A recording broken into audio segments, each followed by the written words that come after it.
Okay, so today we're going to go over a topic that I know is very controversial, but also necessary to understand in order to protect yourself going forward.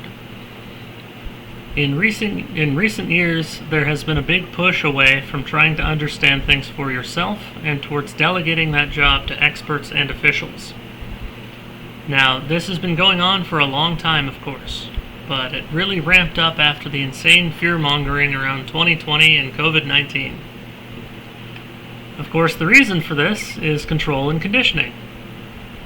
The people who run the world want to condition you in this way and many others to control how you think in order to control what you do.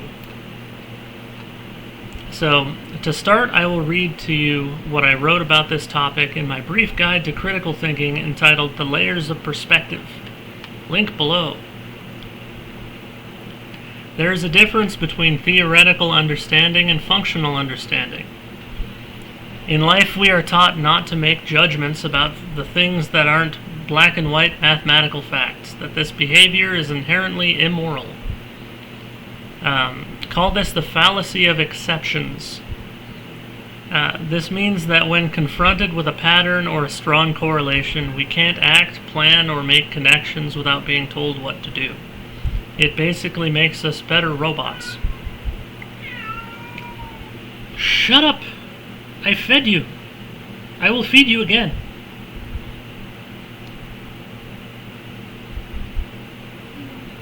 Anyway, where were we? So that sums it up pretty nicely, I think. If you can't make a decision without all of the exact perfect black and white facts, if you can't make a decision about something without consulting an appointed authority of that thing, you are neutered. You can see all day, but you are convinced that you can't understand something well enough to act on it functionally. The most obvious example was COVID. Of course, sickness is not that complex when it comes to the basic principles. We know things like the immune system prevents reinfection for a long time after sickness because we produce antibodies that cure us and continue to produce them for that time. So, now, of course, you can make mistakes. I'm not going to say you can just rely on yourself for any of this, but the idea that you need specific training programs, degrees, authorizations, to make basic decisions when you need to do so is not functional. If you live like this, you will be helpless all the time.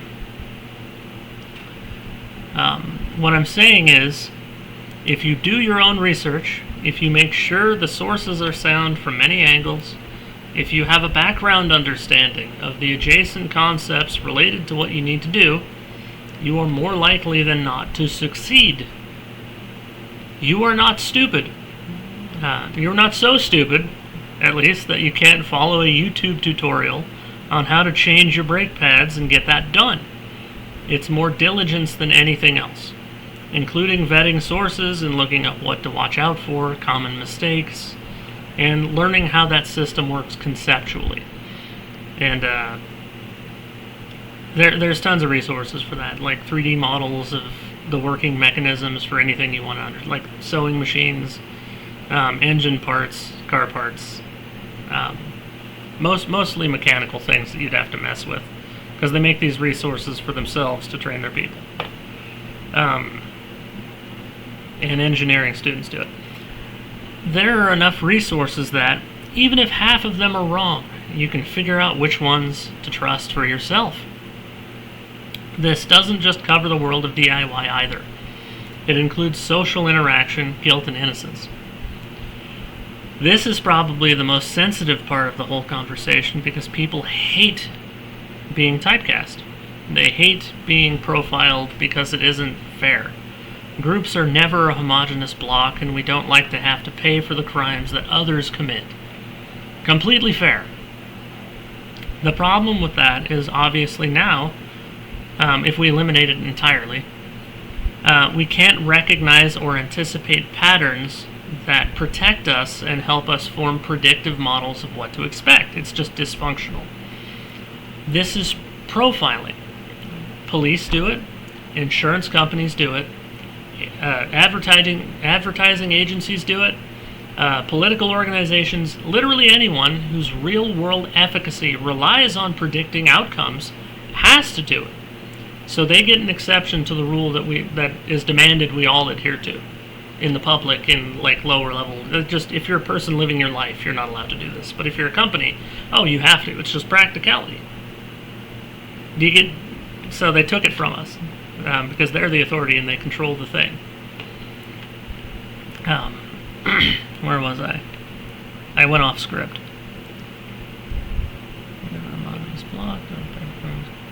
Really fair.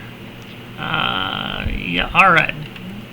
Again, in the layers of perspective, I go over this and how to use it responsibly in more detail. But basically, if you anticipate something, a behavior, an outcome, whatever, that doesn't have a basis in a pattern that you have first-hand evidence of, or is tied to a strong emotion, it is likely something that was planted in you or an irrational reaction.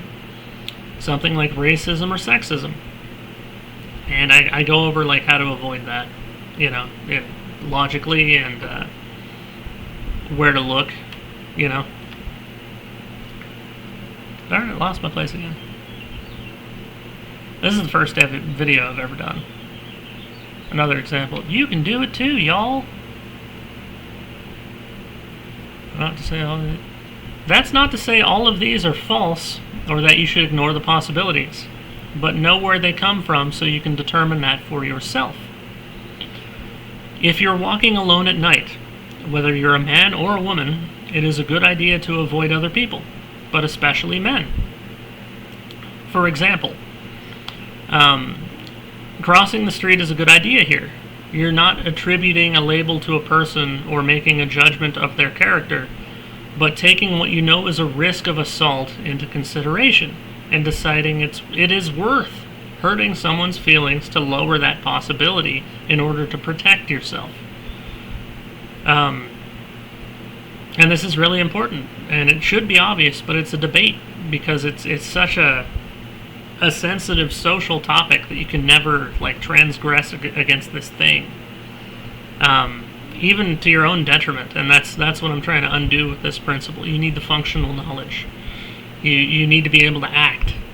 You can't just be a victim of nonsense. But to close out this video, I want you to know that the best thing you can do for yourself in order to succeed in life, to be effective in the ways you want to be, is to gain as much knowledge and experience as you possibly can in order to build the confidence to rely on yourself to make decisions. Alright, and so hopefully this time the sound leveling is good. I had some issues. I've never done video editing before either, so this is new and fun for everybody.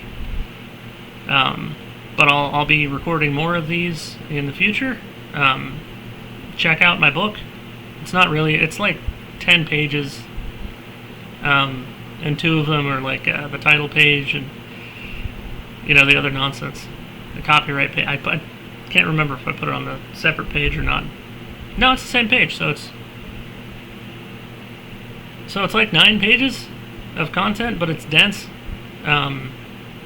And it's a good foundational understanding of how to analyze things. So check that out and look forward to more of these videos. Thank you and have a good day.